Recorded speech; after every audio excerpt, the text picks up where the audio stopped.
tiện cá khôn nữa cái pre-wedding đã cho ngồi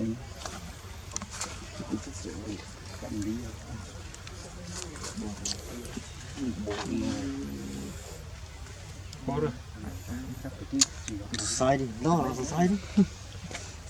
cái bánh chuồn này sao nó cái vàng cái chong bàn năng đấy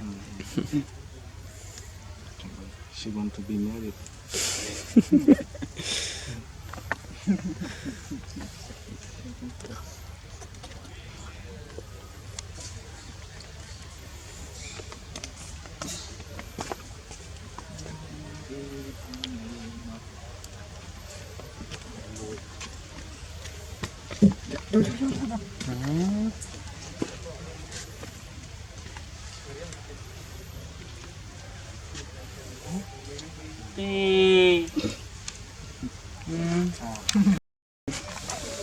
muốn nó không làm gì đi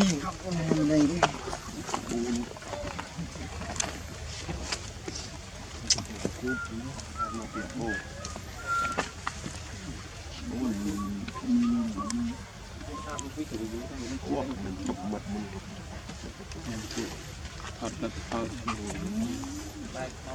mé ruồi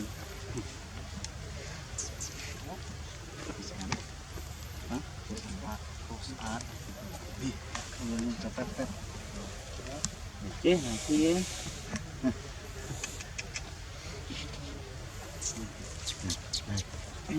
tìm bọn kia cá đối tìm bọn con e như cái đường ấy camera con cái bạn tích nó bắt con anh rau đây không phải là chiếc tăng con anh nó như tập ba gặp chết chanh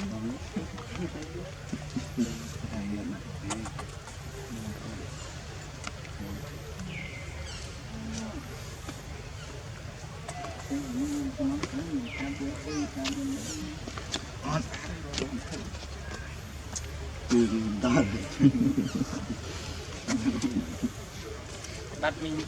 nuôi qua từ đây chứ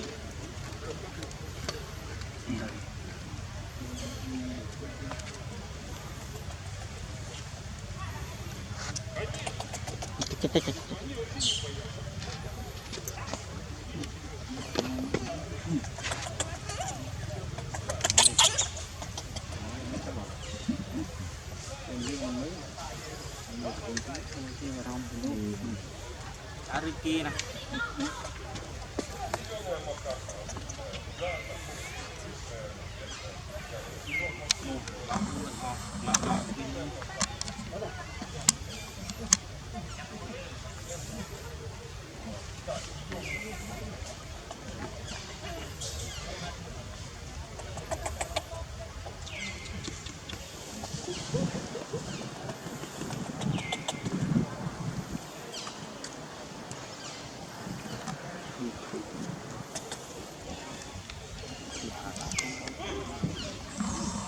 ấu bi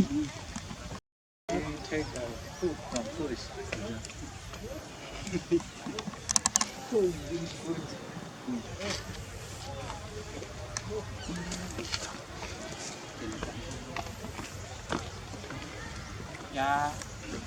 bố nhẹ bố lên nhẹ